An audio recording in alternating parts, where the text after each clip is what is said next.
So, the state of Illinois, in its supreme wisdom, has decided to fine good old Dr. Glidden $5,000 for practicing medicine without a license. Why?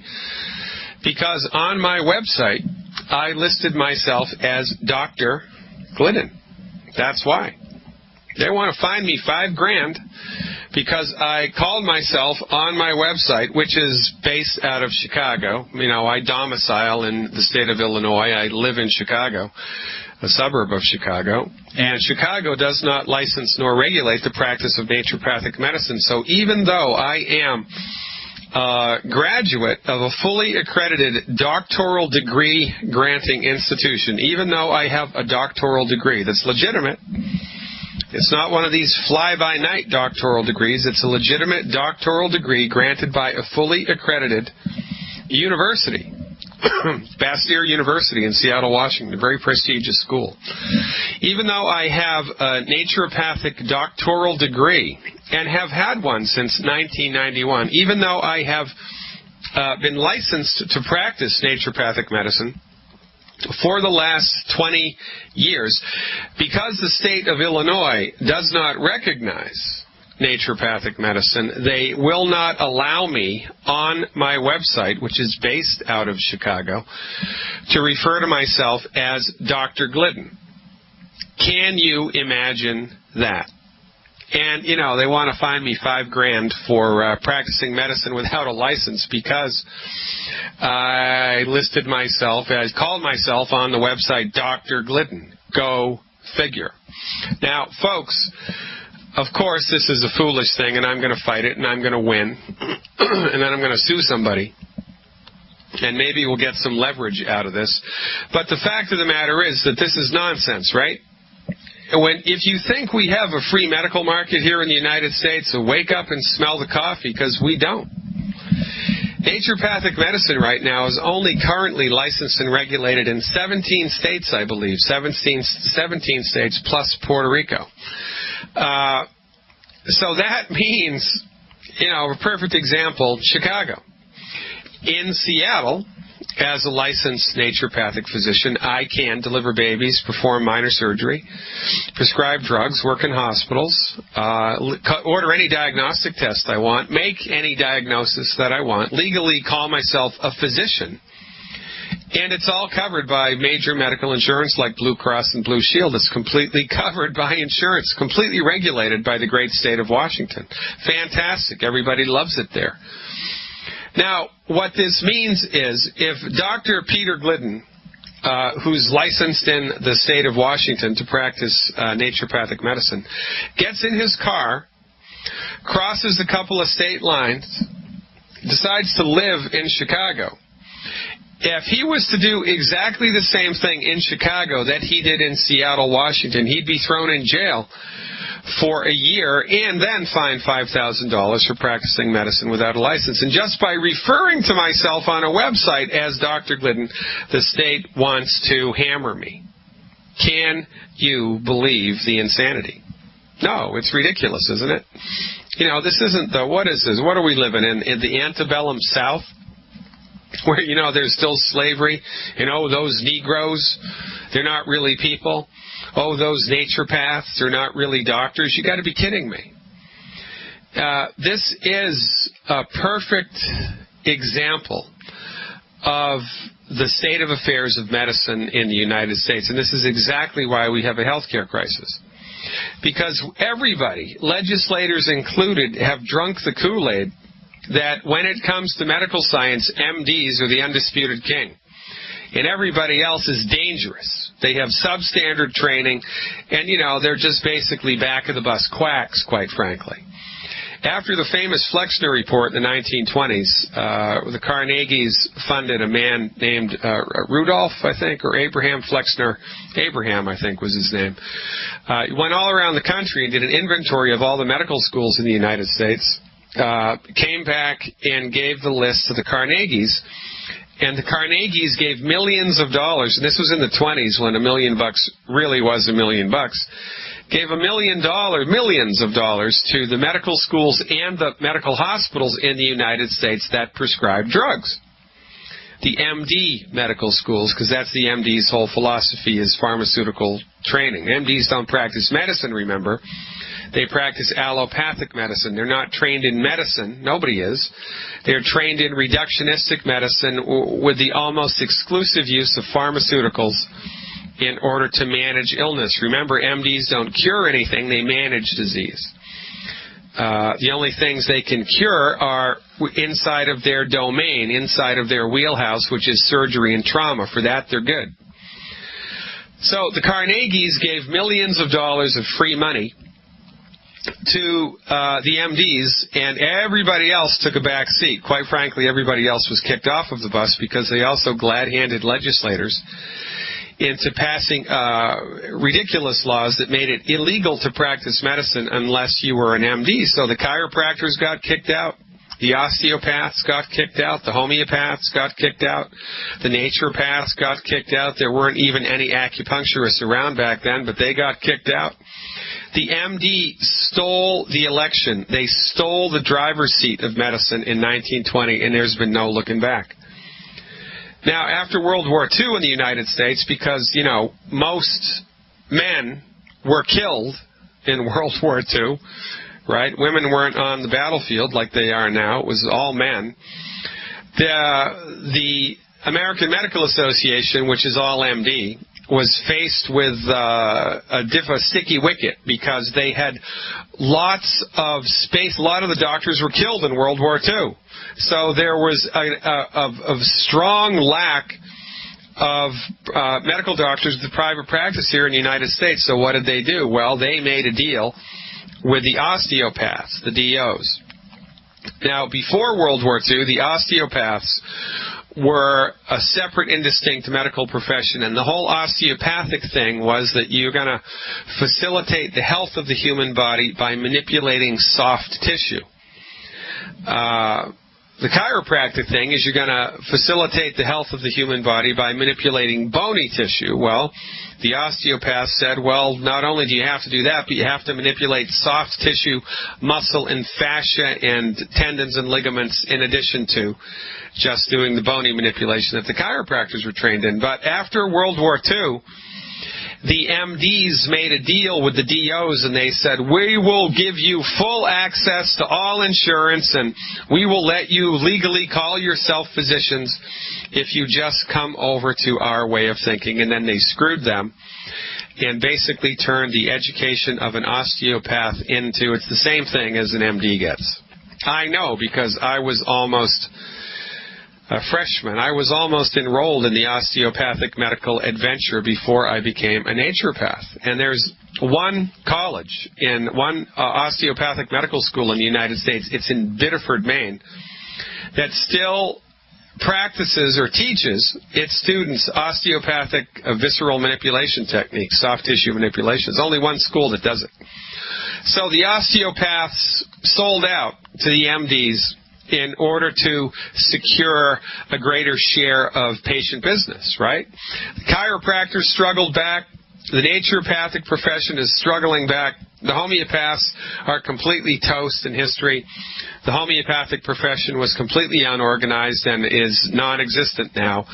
And that's really a gigantic historical shame. It's just a tragedy that the homeopaths could never secure a foothold back into the medical arena like the naturopaths and the chiropractors did. But I got to tell you something, the naturopaths are the redheaded stepchildren of the medical world in the United States, politically speaking, because we're only licensed and regulated in 16 states. And if you're foolish enough, as Dr. Glidden is, to work in an unlicensed state, which is, by the way, how my profession grows.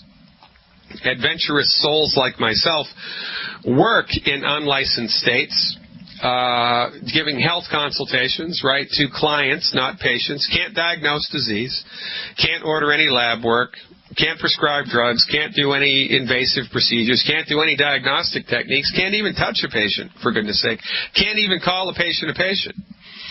So we move to states like this and work under those conditions, and even working under those conditions, we get a following. And, because the stuff that we do is 1,000 times better than the stuff that the MDs do. And so, you get 5,000 patients who are behind you, and then they tell all their family and friends, and then you go to the State House and say, listen, we want the state to license and regulate naturopathic medicine so insurance can pay for it, and it will be regulated, and it will be better for everybody.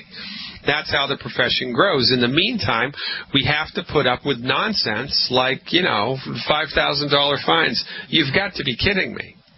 The United States of America. What is this, Jim Crow? It's crazy what's going on here, and most people are completely blind, completely unaware. Most people have drunk the Kool-Aid that the MD is king so deeply, they don't even know what a naturopath is. Naturopath? We don't need hiking trails. We need jobs. That's what a governor of a southern state told us when we were trying to get naturopathic medicine licensed in that state. That is an actual quote. Naturopaths, we don't need hiking trails, we need jobs. That's how out of the loop everybody is in this world about the wonders of medical nutrition. I'm in for the long haul, folks, and it's a good fight. You don't have to worry about good old Dr. Glidden because I'm not going anywhere, and, I'm going to work it out with the state to my own advantage. But the fact of the matter is, it is an oppressive, monopolistic medical theater that you find yourself in, which is just one more good reason that everybody listening to this radio show, everybody in this country, should fire their MDs now. Because the therapies that they offer are ineffective, dangerous, expensive. They're the leading cause of bankruptcy and the leading cause of death. It's time to call a spade, ladies and gentlemen. Fire your MD now and call me instead. Welcome back, ladies and gentlemen. Fire Your MD Now is the name of the show. FireYourMDNow.com, the name of the website. 855-347-3696 is the podcast number if you're listening after the live show and want help from a real live human being. That number, 855-347-3696. The call-in number today and every day to speak to me live is 866-582-9933. And it's official. Just got off the phone with the managers of the Genesis Communication Network. What's better? What's better, I ask you, than 1 hour of Dr. Glidden? Well, that would be 2 hours of Dr. Glidden, which is going to happen in January of 2013. We're going to be airing 2 hours every day from 3 o'clock to 5 o'clock Central Time. This is going to open up a lot of possibilities. We can spend a lot more time talking about particulars of stuff. I can spend a lot more time educating you about what's going on. Can spend a lot more time with guests. Can just basically have a lot more fun with the radio format. So it's very exciting, folks. Spread the word. 2 hours of Fire Your MD Now. How's that for a Christmas present? That's pretty gosh darn good, I think. That's coming your way in 2013. Now, if you read the newspapers today, George Bush Sr. is in the hospital for bronchitis that's not remitting. It's not responding to conventional treatment. He's had a cough that just won't go away. Now, if the MDs can't fix a cough that won't go away, they can't fix a cough in an ex-president of the United States, how effective do you think they're going to be at fixing your blood pressure? Fixing it. How effective do you think they're going to be at fixing your type 2 diabetes or arthritis? How effective do you think they're going to be at fixing cancer? They can't even fix a cough in an ex-president of the United States. For goodness sake, by the way, George Bush Sr. for the last couple of years has been confined to a wheelchair. Well, I don't know if he's confined to a wheelchair, but he's in a wheelchair because he has what they're calling a variation of Parkinson's disease, which means they don't know what the hell it is. They got to call it something. They don't want to look stupid, so they got together in a smoky room in the back, in a back office in Tufts or in Harvard somewhere. Put their thinking caps on and said, "What are we going to do, boys?" "Well, I don't know what it is. You know what it is? I don't know what it is. You know what it is? I don't know what it is." "Well, looks kind of like Parkinson's, so that's what we're going to call it. It's a variant of Parkinson's. It's got to be genetic. That old George must have a bad gene." "Yeah, that's what it is. It's a bad gene." "Too bad, Georgie. You're in the wheelchair, baby." So, now look, you know how rich George Bush is? Rich. Wicked rich. Remember when he was trying to be reelected? I forget who he was running against. And there was that kerfuffle, they were trying to make him look like a normal person, and they showed him at a supermarket. And he walked up to the checkout counter, and he looked down at the laser scanner, and he said, "What the heck is that?" Because he'd never seen a laser scanner. Why? Because he'd never been to a supermarket. Why? Because he's so rich, he has other people shop for him. Never been in a supermarket in his life. That's how rich he is. Now, one of the richest men, and arguably one of the most powerful men in the world, used to be the director of the CIA. Somebody's probably listening at the CIA to this radio broadcast now because I mentioned CIA and George Bush in the same sentence. I'll say it again, just so you're listening. CIA, George Bush. CIA, George Bush. CIA, George Bush. Osama bin Laden. Osama bin Laden. Now, I'm sure I have their attention. If George Bush Sr. can get a chronic debilitating neurological disease and get no satisfaction with all of his money and power, how good do you think your outcome's going to be? Every time you see one of the mighty and rich people in this country go down for the count with health, you should be terrified.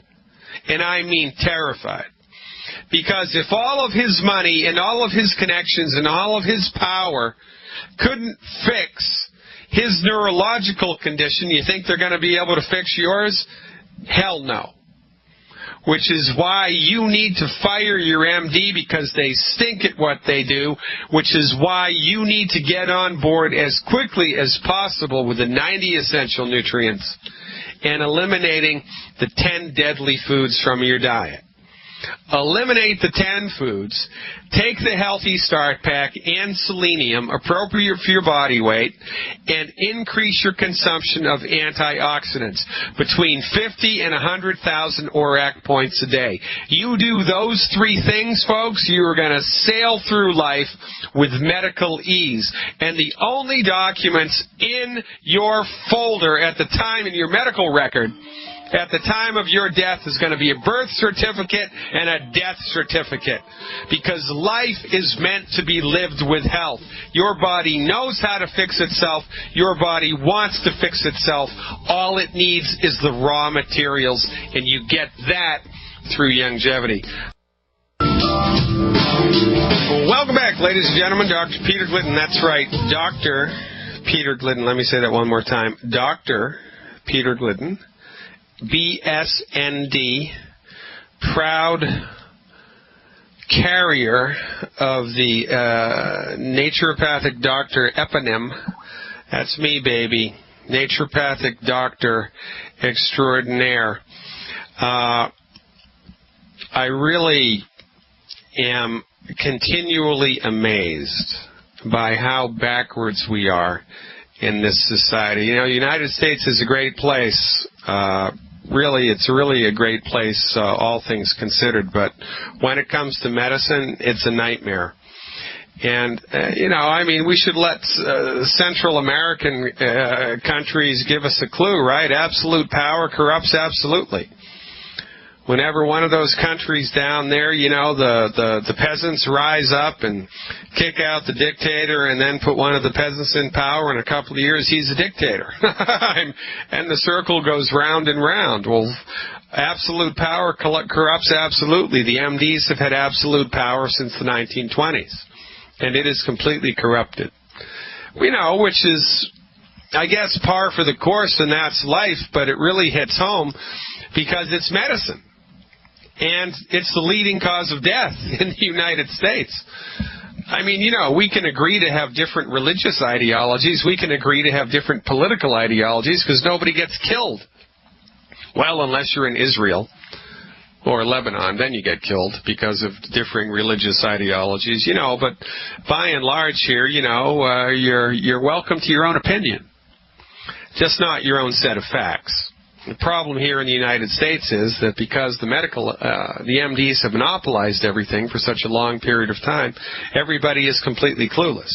Even the president is clueless. If the president knew I existed, if George Bush Sr. knew I existed, I could help him a tremendous amount. a tremendous amount. But, you know, he's old school. He's not going to do anything that I tell him to do because he's old school. And that generation is dying out. I guess that's the one good thing because medicine advances one funeral at a time. Science advances one funeral at a time. We just have to play the waiting game. So while we are encouraging people to just stop using the MDs, they are slowly going to go away by attrition. They're just going to die out. And I cannot wait for the day that I'm driving my car down the road and I get to one of those intersections where all the panhandlers hang out, and there's going to be 3 MDs in white coats holding up signs. Will do appendectomy for food. Because they're out of business. How are we going to put them out of business? By stopping using them. Just stop using them, folks. Don't give them your dollars anymore. Don't give them your respect anymore. Certainly don't give them your bodies anymore. Not if you're suffering with a chronic disease. That is a fool's errand. The number to call me in today, we have lines open, 866-582-9933. That's 866-582-9933. We're going to go right to the phones now with Ray from Pennsylvania. Ray, thanks for calling. You are live. This is going to be more informational than diagnostic because this woman is also old school. She's only 46, but she's into the MDs, and she has both feet have bunions. So it's gotten so painful that in January she's going to have one foot operated on, and that takes a couple months to recover, and sometime later, sometime later, she's going to have the other foot done. And that must run in the family because her mother has something similar, except that they're spread outward instead of on top of each other. And her niece, sister's daughter, has it even worse, clumped together, on top of each other. Yeah. So it must be, there goes that's a gene, isn't it? Well, there's whether it's a gene or not, you can make the argument. The argument for the genetics is an extremely complicated subject, and because MDs have kind of, they were pitching us this notion that everything's genetic for years, and when that notion completely fell apart because of research and clinical findings, now the MDs are coining a term called epigenetics. And epigenetics is supposed to be, from the MD's point of view, you have hidden genes that are in the background that get turned on because of different stressors in life. So, if there's too much pesticide in your blood, this particular gene gets turned on. If there's too much of this toxic metal like mercury in your blood, then this gene expression gets turned on, and so forth and so on. We don't believe it's genetic. We believe it's mutation to the genetic code, which is different than a gene. We believe it's a mutated gene, a damaged gene.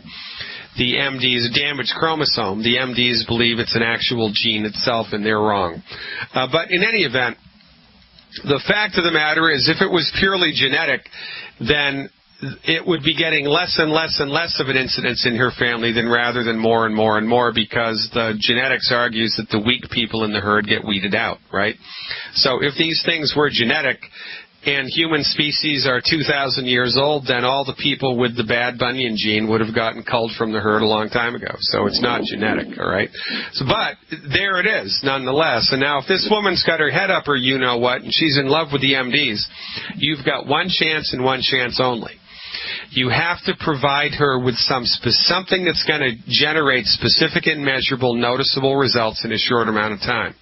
So, here's what I would recommend in that regard. I would have her take 1 ounce of the cherry mints, 1 ounce of the cherry mints in 3 ounces of water, 1 ounce of the cherry mints in 3 ounces of water 3 times a day for 2 weeks. 1 ounce of the cherry mints in 3 ounces of water 3 times a day for 2 weeks. That may reduce the pain, reduce the inflammation, reduce the expression of the bunion to such an extent that she sees, oh my God, I feel better. Maybe I don't need the surgery, and then you're going to have a leg in the door. Oh. That's your only option with kind of, pig-headed people like this. And this is one of the tricks that we use, Ray, to drag people into the light of medical nutrition. And then the same thing with the 13-year-old girl. Yeah, it's the same thing. The same thing. Now, give her the same thing. Yeah, well, if she's 13, I'd give her 1 ounce twice a day. All right? Oh, okay. I mean, you don't need to give her that much in order to create a result, but in the older woman you would, especially if we're trying for like an emergency triage-like intervention here, right, in a short amount of time. Yeah. So you got to be smart. You got to try to show people results, right? And we're so used to fast results here in the United States. For goodness sake, you take the Tylenol and your migraine's gone in 20 minutes. It's not cured, but it's gone, and then it comes back a couple hours later. But, we're used to fast results. I met a man, he's become a friend of mine. His name is Bernie Owens. He's in his 60s. He lives in upstate New York. He's one of the multi-million-dollar earners with Youngevity. He's been with Youngevity forever. And he built his entire business by giving people a bottle of the minerals. He'd give it to them. And he'd say, look, I see that you're suffering with a health complaint. This stuff's going to make you feel better. It's really great. Here, I'm going to give it to you. I want you to try it. And if it works, you can pay me for it, and I'll get you more. And every single person that he did that to paid him for it and got more. Nobody stiffed him. Because everybody's deficient in minerals. Everybody is extremely deficient in minerals, but they've gotten used to it. So when you give people just the minerals, not the whole Healthy Start Pack, just the minerals, $20 a bottle, for goodness sake. And the cherry mints are delicious. I know, it is delicious, isn't it? It is. This is the best stuff since the sterile technique, Ray. So that's what I would do. And you may also be able to get a little bit of wiggle room if you just lend her a copy of Dr. Wallach's CD, Dead Doctors Don't Lie. Okay. Lend her a copy, see if she'll listen to it. If she'll listen to it, maybe lights will go off in her brain. Who knows? But if she takes the cherry mint, she's going to feel better, and that might give you a leg up on it. Does that make sense? Yeah, that's amazing. You mean it can actually have an effect on bones? Well, yeah, because the reason that a bunion forms is because the bones have lost their structural integrity. And, when the bones become weak and they've lost their structural integrity, when the bone rubs up against the shoe, which it does just by walking down the street, the bone becomes irritated. And it wouldn't become irritated if it had its structural integrity. It's the same thing it's almost exactly the same mechanism that makes a blister form, right? A blister is irritation to the skin. A bunion is irritation to the bone. And why doesn't everybody get bunions? Because most people's bones have, at least 50% structural integrity. When the bone loses structural integrity so much that bunions start to form, arthritis, Charcot's foot, osteopenia, osteoporosis, they're lurking in the shadows, baby. I'm telling you, the bunions are the least of this woman's trouble. But from our point of view, bunions are caused by a lack of minerals in the bones, because it's the minerals that give the bones structural integrity. So that's what I would start with as an inexpensive intervention in order to hopefully show this woman the light of medical nutrition. Okay. All right, Thank Ray. you. Give it a try. You. Call me back and let me know what happens. Thanks so much for calling. I appreciate your call. I appreciate everybody that calls here, folks. We're all in this together. And that's, speaks to Dr. Wallach's wisdom, because Dr. Wallach, the founder of Youngevity, had a choice. He had a conscious choice. He could have sold his vitamins to health food stores. He could have set up a direct-to-physicians-only vitamin company. He could have done that. He could have sold his vitamins on the Home Shopping Network, right? He could have done that. But he didn't. Instead, he chose on purpose to set Youngevity up as a networked business. Why did he do that? Because we're growing a grassroots coalition. We are encouraging people just to stop using the MDs, and because healing is easy. It's easy. Healing is easy. Your body knows how to fix itself. Your body wants to fix itself. It just needs the raw materials. And you need to stop eating crap that's gumming up the works. And you need to increase your intake of antioxidants. It's that simple. 3 things. 1, 2, 3. Bada bing, bada boom. So, a grassroots coalition is what we are up to. We are forming an army of sorts, an army of informed individuals who have seen and experienced the wonders of science-based, clinically verified nutrition. They've tried it for themselves, they've got great results, and they tell everybody in their lives about it, and then they get paid. And what's better than that? Longevity will pay you to do something that you would do for free. Tell people your success stories. Everybody wants to hear your success story, and you can't wait to tell people your success story. And this is what we do, folks. You don't know what you're missing if you're not a Longevity member. You really don't know what you're missing if you're not a Longevity member. And, if you're a little wary about it, you don't know that much about it, you certainly don't want to invest your life savings. We're not asking you to do that. You could become a Longevity member. Try it out for $10. $10. $10. I spent $10 on coffee the other day. I know I'm a knucklehead, but I love coffee. $10 is a buy-in to become a Longevity member. Check it out at fireyourmdnow.com and click on the join up. Hey, welcome back. Everybody must be shy today. We don't have that many callers. I guess everybody's out doing other things. 866-582-9933. There's only 5 minutes left in this segment. If you need to call me, you better call quick.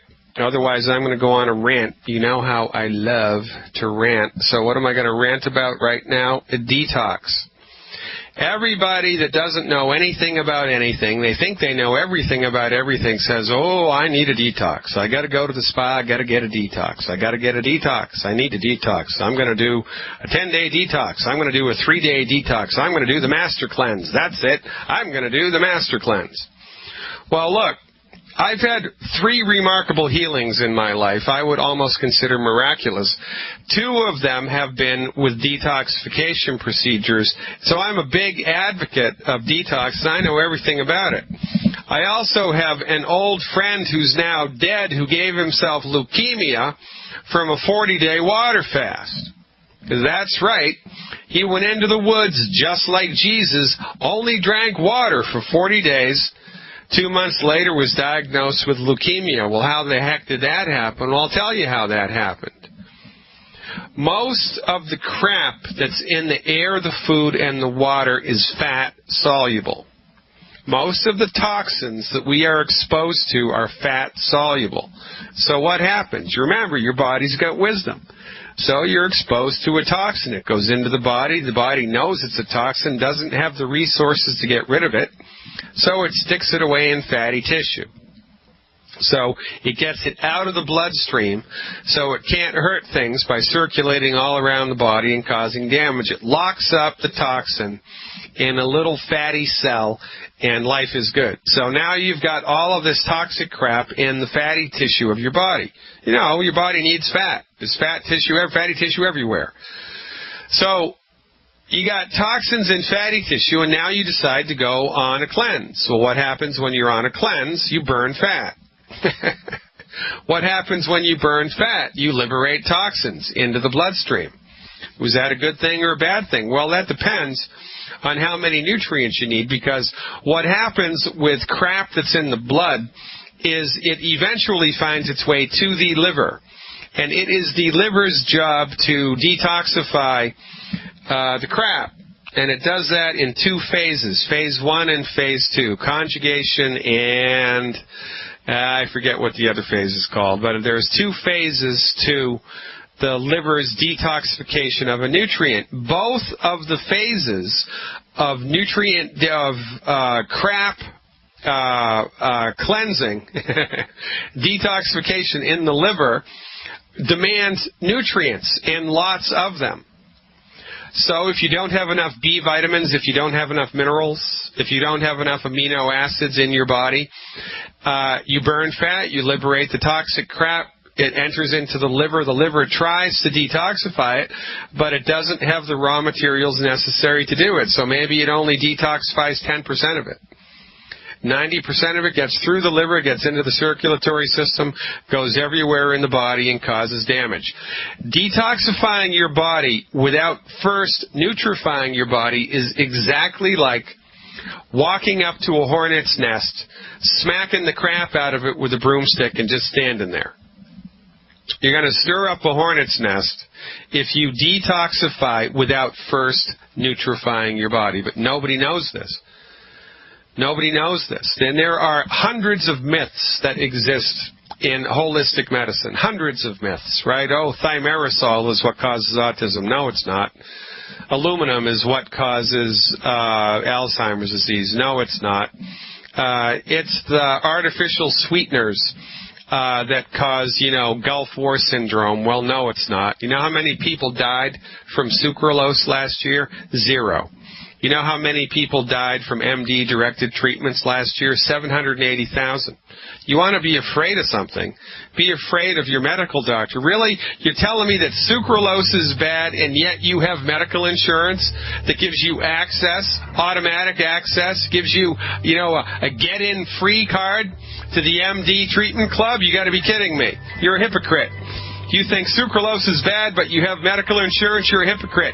That's as simple as I can say it. Sucralose is not bad. MD medical treatments are bad. If you're going to detoxify your body, first nutrify. Nutrify for 3 months with the Healthy Start Pack and clean up your diet and give your body selenium, give your body antioxidants for 3 months, and then do a detox. But while you're detoxing, continue to take your supplements. I'm Dr. Peter Glidden. I'll see you tomorrow.